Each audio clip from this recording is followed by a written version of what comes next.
साहित्य अकेडमी में। तो हम लोग पढ़ रहे थे द्विवेदी युग में मैथिली शरण गुप्त को। मैथिली शरण गुप्त को एक भाग हम लोग पढ़ लिए हैं, जिसमें हम लोग गुप्त जी के मुख्य तत्व, उनकी रचनाएं, उनका जन्म हम लोग डिटेल में पढ़ लिया। आज हम लोग पढ़ेंगे गुप्त जी की रचनाओं के वर्ण विषय। तो सबसे पहले हम लोग शुरू करते हैं जयद्रथ वध में कितने सर्ग हैं और जयद्रथ वध में सर्ग की विशेषता क्या है, उसके वर्ण विषय क्या है, उसको हम लोग डीपली पढ़ेंगे। चलिए बिना देरी किए हम लोग शुरू करते हैं। जयद्रथ वध, इसका प्रथम सर्ग क्या है, इसमें क्या लिखा हुआ है। अभिमन्यु का उत्तरा से विदा लेना, दुर्मेध चक्रव्यूह से जूझने तथा उसके वध करने का वर्णन है। उत्तरापति अभिमन्यु के अनिष्ट की आशंका से व्याकुल हो गई, किंतु इसके शास्त्र धर्म करने में उसने कभी अवरोध नहीं लगाया। और वह कहती है, उत्तरा क्या कहती है, क्षत्रारियों के अर्थ ही सबसे बड़ा गौरव यही, क्षत्रारियों के अर्थ ही सबसे बड़ा गौरव यही, सज्जित करे पति पुत्र का रण के लिए, सज्जित करे पति पुत्र का रण के लिए। आप अब शकुन आज परंतु मुझ का हो रहे, सच जानकर यत जाइए, संप्रति समर से प्रार्थना यह मेरी मानिए। वे पूछ सकता है पंक्ति के कि मैथिली शरण गुप्त के किस रचना की ये पंक्ति है, क्या बताएंगे, जयद्रथ वध। और किस सर्ग का है, यह प्रथम सर्ग का है। चलिए आगे बढ़ते हैं। चिलकारती हुई उत्तरा कहती है, हे उत्तरा के धन रहो, हे उत्तरा के धन रहो तुम उत्तरा के पास। अब देखिए द्वितीय सर्ग में क्या है, पांडव के शोक की व्यंजना, शोकग्रस्त पांडव को कृष्ण द्वारा युद्ध के लिए ललकारना, जिसे कृष्ण ने इस प्रकार कहा है, मार जयद्रथ को न कल, मैं तो अनल में जल भरूं। ऐसे प्रश्न हो सकता है कि किस सर्ग में कृष्ण द्वारा युद्ध के लिए ललकारा गया था पांडव को, तो द्वितीय सर्ग में। द्वितीय सर्ग में क्या है, उत्तरा गर्भवती थी, पत्नी के साथ सती न हो सकी, बस इस सर्ग का अंत नीति कथन से हुआ। अच्छा बूझ बस नाम ही रहता सदा इस लोक में। तृतीय सर्ग में करुण रस की प्रधानता है, तृतीय सर्ग में किसकी प्रधानता है, करुण रस की। चतुर्थ सर्ग में क्या है, चलिए आगे बढ़ते हैं। इस सर्ग में क्या है, इस सर्ग में अर्जुन को शिव से प्राप्त पशुपति अस्त्र का उल्लेख है, जो कृष्ण के योग माया से संभव हुआ। प्रथम सर्ग में पंचम सर्ग में इस सर्ग में कौरव पांडव के बीच युद्ध की विभीषिका का वर्णन है। इसी सर्ग में जयद्रथ वध को सूर्यास्त होने तक की चिंता और प्रयत्न दुर्योधन खूब करता है। छठे सर्ग में क्या है, अर्जुन और कौरवों के युद्ध का वर्णन है, किसमें है, छठे सर्ग में। इसका वर्णन कवि इस सर्ग में शब्दों से करता है।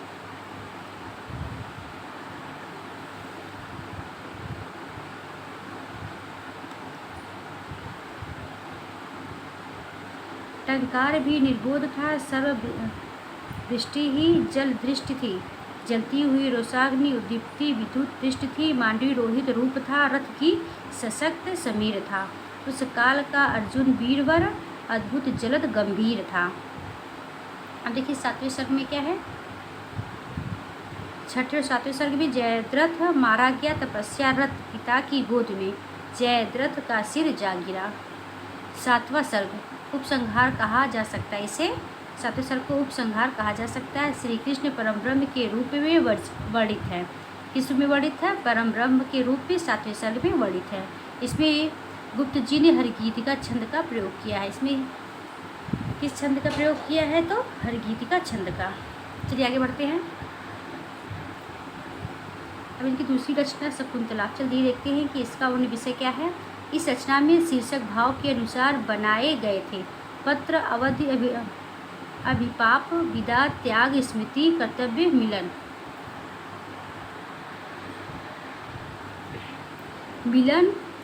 अंग, अपराधी, प्रिय, दुष्यंत अपनी प्रिया शकुंतला का पैर पकड़कर क्षमा मांगता है और कहता है कि पैरों पर गिर पड़े भूपधर। शकुंतला से कहा, क्षमा करो रूपधर। शकुंतला ने क्या कहा, उठो नाथ, वह कुछ न तुम्हारा दोष था, मुझ पर ही अज्ञात का दोष था। मैथिली शरण द्वारा रचित प्यासी का युद्ध अनुदित काव्य है। इसको याद रखिएगा। प्यासी का युद्ध कैसे नाटक है? तो उनका अनुदित काव्य है। कैसी रचना है? अनुदित काव्य है। वृद्ध संहार, मेघनाटवध, रचना पंचवटी। देखते इसका क्या विषय। इस ग्रंथ में राम कथा के अंतर्गत सुपरका प्रसंग को आधार बनाया गया है, परंतु कवि ने इस विषय को वैज्ञानिक मर्मस्पर्शी बना दिया है।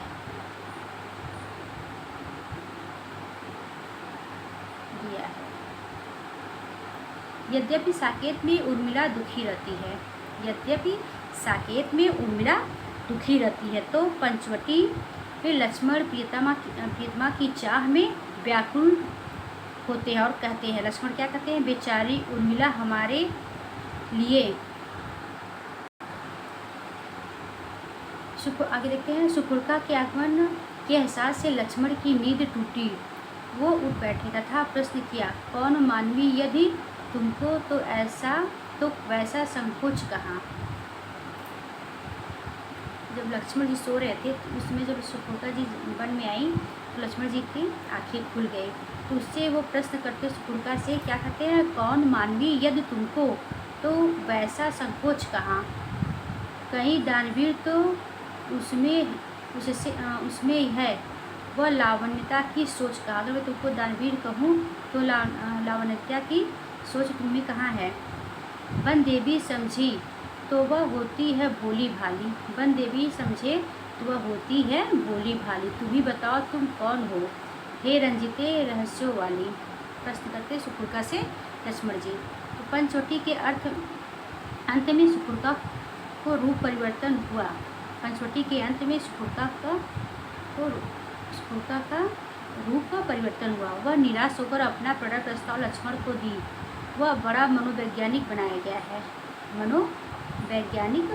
है। तुम कहते हो चंद्र का कौन सा दोष, जो ठगा चकोर? पश्चाताप में सानुरोध है जितना अटल प्रेम का, उसी भी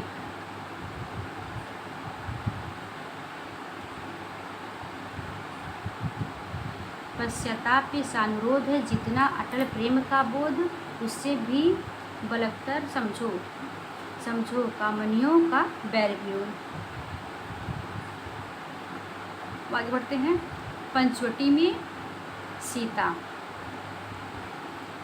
में सीता सुपुर्का को प्रथम देवरानी फिर सौत कहकर उपहास किया। ऐसे प्रश्न हो सकता है कि गुप्त जी की किस रचना में सीता ने सुपुर्का को प्रथम देवरानी फिर बाद में सौत कहकर उसका उपहास किया था? तो पंचवटी रचना में। पंचवटी में दशरथ के 3 विवाहों से उत्पन्न पारिवारिक वैमनस्य से मैथिली शरणगुप्त ने अवगत कराया है। लक्ष्मण कहते हैं, क्या कहते हैं? बहु विवाह भी भ्रात कहूँ, क्या बाले मुझको क्षमा करो। इनका दूसरी रचना देखते रंग भंग में उनका क्या विषय है। एक ऐसा महाकाव्य है, ये ऐतिहासिक महाकाव्य है। रविंद्रनाथ टैगोर की नवलगढ़ नामक कविता पर एक चित्र बनाया गया था। क्या बनाया था? नवलगढ़ नामक कविता पर एक चित्र बनाया गया था, जो सरस्वती पत्रिका में प्रकाशनार्थ भेजी गई थी। नवलगढ़ नामक रचना के आधार पर मैथिली शरणगुप्त ने अपनी रचना रंग में भंग निर्मित किया। इसमें प्रथम संस्करण की भूमिका में महावीर प्रसाद द्विवेदी जी ने कहा, ये लाइन याद रखिएगा। रंग में भंग की भूमिका प्रथम संस्करण की भूमिका में महावीर प्रसाद ने क्या कहा था? तो चलिए देखते आगे बढ़ते हैं। जिस घटना के आधार पर कविता लिखी गई वह एक ऐतिहासिक घटना है, कोरी कल्पना नहीं। वह कारुणिक उतनी उद्देश्यपूर्ण है, इसी से उसका महत्व भी अधिक है।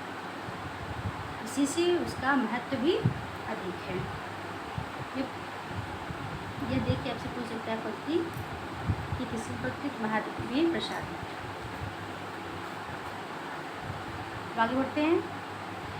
द्विवेदी जी रंग में भंग, ये उनका खंड काव्य नहीं है। द्विवेदी जी क्या मानते हैं कि रंग में भंग ये खंड काव्य नहीं है। उन्होंने इसको खंड काव्य नहीं माना। किसको नहीं माना है? रंग में भंग को। इस रचना में दो घटना का व्यापार वर्णित है। चित्तौड़ के राजा राणा का बूंदी में विवाह संस्कार वर्णन तथा दूसरे में बूंदी का नकली दुर्ग चित्तौड़ में बनाया जाना, उसकी रक्षा करते हुए हाड़ाबंसी कुंभ, ये हाड़ाबंसियाँ करते हुए हाड़ाबंसी कुंभ का वीर गति प्राप्त करना दिखाया गया है।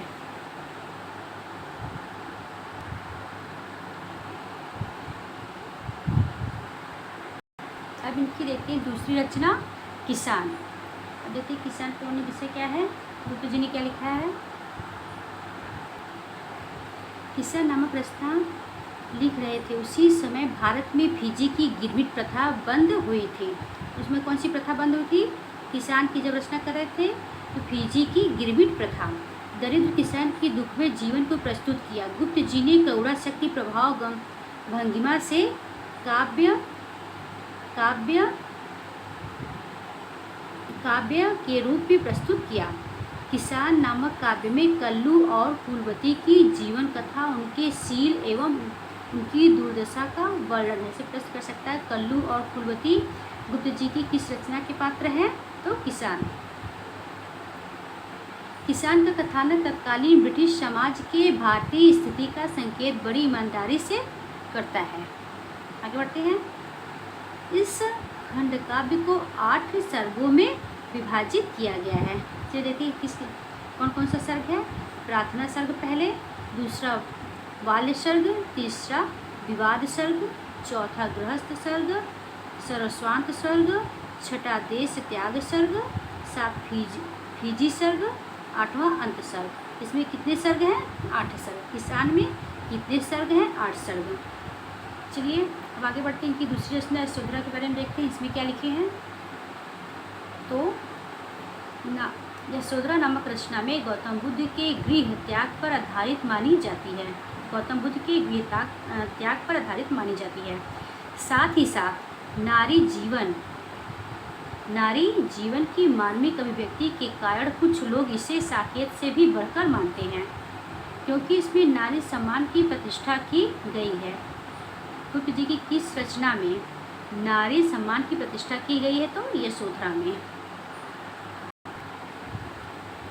अप्पे दीक्षित की रचना मराठी में पंजरबद्ध शुकर के आधार पर मैथिली शरण गुप्त जी ने पंजरबद्ध कीर लिखा और इसमें देशभक्तों की कारावास की यंत्रणा का उल्लेख किया है। किस रचना में किया है? पंजरबद्ध में। विशेषण देखते हैं मंगल घाट। इनका कविता संग्रह क्या है? ये कविता संग्रह है। मंगल घाट कैसी रचना है? तो ये कविता संग्रह है, जिसमें केशव बाल की कथा, स्वर्ग सहोदर इत्यादि कविताएं संकलित हैं। विष्णुप्रिया इस रचना में चैतन्य महाप्रभु की वियुक्ता पत्नी के त्यागतप को प्रदर्शित किया गया है। आगे बढ़ते हैं। मेघनाद वध, ये कैसी रचना है? अतुकांत। इस प्रश्न कर सकता है कि मैथिली शरण गुप्त की कौन सी रचना अतुकांत रचना है? तो मेघनाद वध। अर्चन और विसर्जन, इस रचना में मुस्लिम संस्कृति की झांकी प्रस्तुत की गई है। गुप्त जी की किस रचना में मुस्लिम संस्कृति की झांकी प्रस्तुत की गई है? तो अर्चन विसर्जन में। इसे एक जिल्द में 2 लघु खंड काव्य प्रकाशित रचना कहा जाता है। इसे क्या कहा जाता है? एक जिल्द में 2 लघु खंड काव्य प्रकाशित रचना कहा जाता है। अब तिलोत्तमा देखते हैं। यह एक पौराणिक नाटक है जिसमें स्त्री के स्वच्छ हृदय को व्यक्त किया गया है।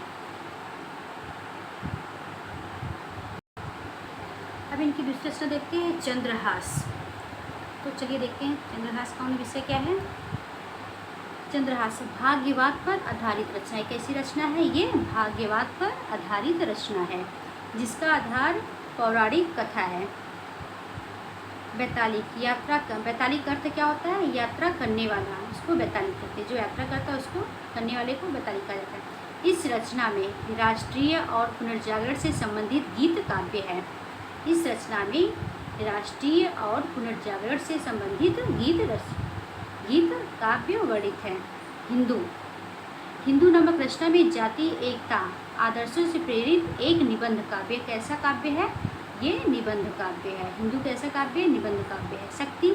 शक्ति नामक रचना में माँ दुर्गा का शौर्य तथा देव व दानव संग्राम में वर्णित है।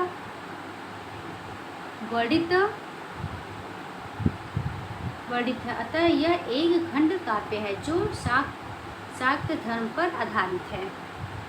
गुरुकुल इस रचना में सिख गुरुओं के बलिदान, त्याग व ज्ञान को इतिवृत्तात्मक ढंग से प्रस्तुत किया गया है। द्विवेदी युग की महत्वपूर्ण विशेषता है इतिवृत्तात्मक। झंकार यह एक आध्यात्मिक गीत है, एक तरह से रहस्यात्मक गीत भी कह सकते हैं, जिसमें युवक युवती के अंतरंग भावों को व्यक्त किया गया है।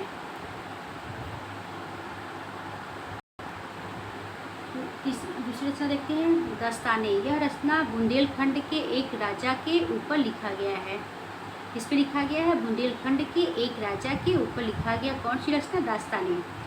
उच्छ्वास कारुणिक चित्रण किया गया। इसमें कारुणिक चित्रण किया गया है। इसे 100 गीतों का संग्रह कहा जाता है। सिद्धराज इस रचना में कवि 5 सर्गों का प्रयोग करते हैं। सिद्धराज में कितने सर्गों का प्रयोग है? तो 5 सर्गों का। सिद्धराज राजा जयसिंह के शौर्य को खंडकाव्य के रूप में वर्णित किया है। यह प्रशस्ति परक रचना है। सिद्धराज कैसी रचना महेश्वर गुप्त की? ये प्रशस्ति परक रचना है। कुड़ाल गीत कुड़ाल के व्यक्तित्व पर आधारित गेयपूर्ता खंड काव्य है। विश्व वेदना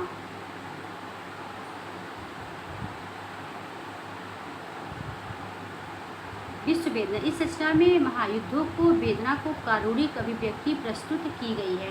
प्रदक्षिणा यह राम से संबंधित निबंध काव्य है। प्रदक्षिणा कैसा काव्य है? राम से संबंधित है। पृथ्वीपुत्र इसमें 3 और काव्य संग्रह है। तो तीनों काव्य कौन कौन से हैं? इसमें 3 और काव्य संग्रह है। कौन से तीनों काव्य संग्रहित है? चलिए देखते हैं, आगे बढ़ते हैं। पृथ्वीपुत्र में 3 काव्य संग्रह संकलित है। तो कौन कौन से? एक पद्य है, दीवोवास है और तीसरा नायनी है। आगे बढ़ते हैं। हिडिंबा इस ग्रंथ में महाभारत के उपाख्यान भीम और हिडिंबा के पारस्परिक प्रेम को वर्णित किया गया है। जय भारत इसको 47 खंडों में बांटते हुए गुप्त जी ने भारतीय दर्शन को व्याख्यायित किया है। जय भारत कितने खंडों में है? तो 47 खंडों में है। स्वस्ति और संकेत यह एक फुटकल कविताओं का संग्रह है। ये कैसा है? एक फुटकल कविताओं का संग्रह है। इनकी रचना है कविता कलाप। कविता कलाप नामक रचना में 27 कविताओं का संग्रह है। जैसे प्रश्न बन सकता है कि कविता कलाप में गुप्त जी ने कितनी कविताओं को संकलित किया है? तो 27 कविताओं को संकलित किया है। साकेत साकेत का अर्थ क्या है? पाली भाषा का शब्द है। साकेत किस भाषा का शब्द है? तो पाली भाषा का शब्द है, जिसका हिंदी अर्थ अयोध्या होता है। जिसका हिंदी अर्थ अयोध्या होता है। कुछ विद्वान साकेत के नायक का नाम अयोध्या बताते हैं। यह 12 सर्गों में लिखा गया। साकेत कितने सर्गों में लिखा गया है? तो 12 सर्गों में। एक विरह प्रधान काव्य जो 1931 ईस्वी में प्रकाशित है। कब प्रकाशित हुआ था? 1931 में। रविन्द्रनाथ टैगोर की रचना काव्य की उपेक्षिताएं से प्रेरित होकर महावीर प्रसाद द्विवेदी ने 1908 ईस्वी में अपनी सरस्वती पत्रिका में छद्म नाम प्रयोग करते हुए भुजंग भूषण नाम का प्रयोग करते हुए कवियों की उर्मिला विषयक उदासीन नामक लेख प्रकाशित किया, जिसमें प्रेरित होकर मैथिलीशरण गुप्त ने साकेत को लिखा। अमनंद दुलारे वाजपेयी क्या कहते साकेत के बारे में? साकेत महाकाव्य ही नहीं, आधुनिक हिंदी का युग प्रवर्तक है। नंदुलारे बाजपेयी ने क्या कहा था? साकेत काव्य नहीं है, आधुनिक हिंदी का युग प्रवर्तक है। चलिए आगे बढ़ते हैं। साकेत का नवा सर्ग बड़ा है, जो लक्ष्मण की पत्नी उर्मिला के वियोग का वर्णन समर्पित है। साकेत को लिखने में 15 वर्ष लगे। तो प्रश्न बन सकता है साकेत को लिखने में कितने वर्ष लगे थे? तो कितने वर्ष लगे थे? 15 वर्ष। इन्होंने 12 सर्ग बनाए और साकेत में कितने सर्ग हैं? 12। साकेत में कितने सर्ग हैं? 12। रत्नावली, दूसरी रचना की रत्नावली, यह रचना तुलसीदास की पत्नी रत्नावली पर आधारित है। किस पे आधारित है? तुलसीदास की पत्नी रत्नावली पर आधारित है। अभी साकेत चलिए देखते हैं। ये मोस्ट इम्पॉर्टेंट की रचना है, ये कई बार परीक्षाओं में पूछा गया है और आगे भी पूछा जाएगा, तो इसको आप लोग ध्यान से पढ़िएगा और अपना नोट्स बनाते चलिएगा। साकेत नामक रचना पर मैथिली शरदगुप्त को मंगला प्रसाद पारितोष प्राप्त हुआ था। उनको कौन सा पुरस्कार प्राप्त हुआ था? तो मंगला प्रसाद पारितोष प्राप्त हुआ था। किस रचना पे? साकेत पे। गुप्त जी को आधुनिक काल व खड़ी बोली का तुलसीदास किसने कहा था? डॉक्टर गणपति चंद्रगुप्त ने कहा था। खड़ी बोली का तुलसीदास किसने कहा था? गणपति चंद्रगुप्त ने कहा था। साकेत नारी चेतना से संबंधित ऐसा काव्य है जिसमें मानव जीवन एवं नए स्त्री स्वरूपों को कल्पित किया है। आगे बढ़ते हैं। सरस्वती पत्रिका में अपनी रचना प्रकाशित कराने हेतु मैथिली शरदगुप्त ने रसिकेंद्र नाम से ब्रजभाषा कविता लिखकर भेजे थे। रामचंद्र शुक्ल ने मैथिली शरदगुप्त को सामंजस्यवादी कवि कहा है। सामंजस्यवादी कवि मैथिली शरदगुप्त को किसने कहा था? तो रामचंद्र शुक्ल ने कहा था। कौटुंबिक कवि किसने कहा था? उन्होंने स्वयं को कहा था। कौटुंबिक कवि मैथिली शरदगुप्त ने स्वयं को कहा था।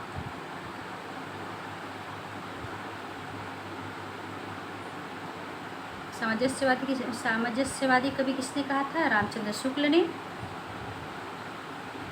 और कौटुंबिक कवि किसने कहा था? तो मैथिली शरदगुप्त ने स्वयं को कहा था। चलिए आगे बढ़ते हैं।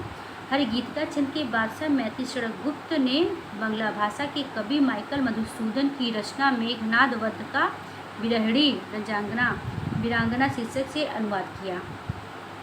जब यह मेघनाद लिख रहे थे, यह कई भागों में प्रकाशित हुआ। इस समय उन्होंने मधुप उपनाम का प्रयोग किया था। किस नाम का प्रयोग किया था? मधुप उपनाम का। कब किए थे? जब मेघनाद वो लिख रहे थे। यह मेघनाद इनकी अदुकांत शैली पर लिखी गई है। कैसी रचना? अदुकांत शैली पर लिखी गई है मेघनाद। हम आगे बढ़ते हैं। अब चलिए इनकी दूसरा रचना देखते हैं। दूसरी रचना यशोधरा, ये भी इंपॉर्टेंट रचना है। यशोधरा नामक इनकी रचना गीति नाटक है। यशोधरा कैसा नाटक है? गीति नाटक है। इसके साथ साथ चंपू काव्य है। ये इसको चंपू काव्य भी कह सकते हैं यशोधरा को। मैथिली शरदगुप्त ने मर्सदस हाली, मोहम्मद कैफे व भारत दर्पण व ब्रजमोहन लेखक ब्रजमोहन दत्तांग ये फैसे से प्रभावित होकर भारत भारती को लिखा। किससे प्रभावित होकर? फैसे से प्रभावित होकर। फैसे दत्तांग ये फैसे से प्रभावित होकर भारत भारती को लिखा। आगे बढ़ते हैं। जिसके संदर्भ में डॉक्टर नगेंद्र क्या कहते हैं? भारत भारती लोकप्रियता खड़ी बोली की विजय पताका सिद्ध हुई। किसने भारत भारती को विजय पताका कहा था? तो नगेंद्र ने। आगे बढ़ते हैं। साकेत के प्रथम 8वें तथा 12वें सर्ग में, साकेत के 8वें तथा 12वें सर्ग में उर्मिला और लक्ष्मण के मिलन को दिखाया गया है। प्रश्न मिल सकता है उर्मिला के मिलन को किस सर्ग में दिखाया गया है? तो 8वें और 12वें सर्ग में। जय भारत नामक रचना में कौरव पांडवों के पारस्परिक कलह और उसमें उत्पन्न महायुद्ध का वर्णन है। जय भारत जो रचना है उसका वर्ण विषय क्या है? तो इसमें कौरव और पांडवों के पारस्परिक कलह और उससे उत्पन्न महायुद्धों का वर्णन है। आगे बढ़ते हैं। जो द्वितीय विश्व से प्रभावित माना जाता है। जय भारत किससे प्रभावित है? द्वितीय युद्ध से। अब चलिए कि महत्वपूर्ण पंक्तियाँ देखते हैं क्या क्या है, अक्सर एग्जाम में पूछा जाता है। भारत भारती पंक्तियाँ ये भूलोक का गौरव प्रकृति का पुण्य लीला स्थल कहाँ है? फैला मनोहर गिर हिमालय और गंगा जल कहाँ है? ये पंक्ति भारत भारती के। दूसरी लाइन देखते हैं, संपूर्ण देशों से अधिक किस देश का उत्कर्ष है उसका कि जो ऋषि भूमि है वह कौन भारत वर्ष है? ये भारत भारती की पंक्ति है। केवल मनोरंजन कवि का कर्म होना चाहिए बल्कि उसमें उचित उपदेश का मर्म होना चाहिए। बहुत महत्वपूर्ण पंक्ति है, कई बार परीक्षा में पूछा गया है, इसको आप अच्छे से याद रखिएगा। आगे बढ़ते हैं। हम कौन थे, क्या हो गए, क्या होंगे अभी, आओ बिचारे आज मिलकर ये समस्या सभी की। अब चलिए साकेत की पंक्तियाँ देखते हैं कौन कौन सी हैं। करते विषय पयोध है, हे मातृभूमि तू सत्य ही सगुण मूर्ति सर्वेश की। सखी नील नभस्तर से उतरता यह हंस आहा तरता तरता। अब तारक मुक्ति शेष विकलता जिनको चरता चरता चरता। राम तुम मानव हो ईश्वर नहीं हो क्या, तब मैं निश्वर हूँ ईश्वर क्षमा करे। तुम न रमा न करो तुम में मन रमा करे। पहले आग पे थे मानस में कूद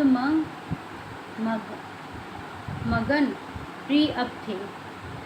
पहले आँख में थे मानस में कूद मगन अब प्रिय अब थे, मगन प्रिय अब थे। चींटे वहीं उड़ेंगे,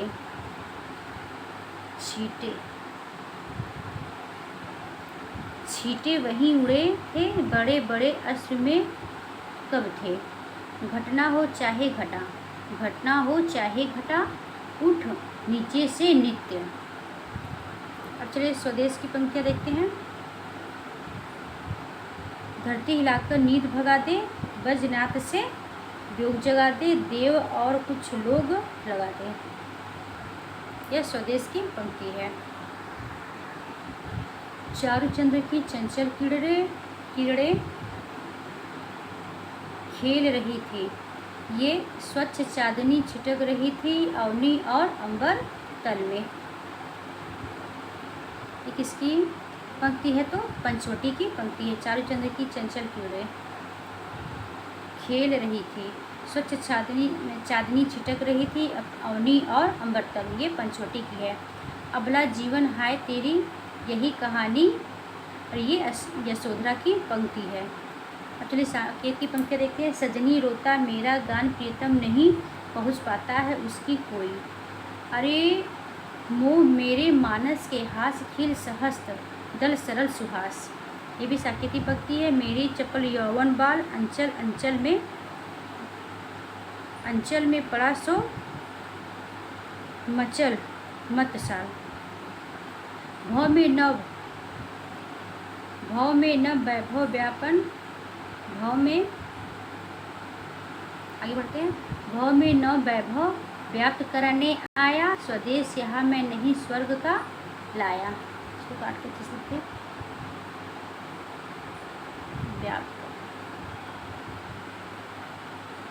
व्याप्त कराने आया, संदेश यहाँ नहीं मैं स्वर्ग का लाया। इस भूलोक को स्वर्ग बनाने आया। वेद न तू भी भली भली पाई मैंने आज तुझी में अपनी चाहत। वेद न तू भी भली भली पाई मैंने आज तुझी पे अपनी चाहत। आज हम लोगों ने मैथिली गुप्त को पढ़ के समाप्त कर लिया है। अब दूसरी क्लास में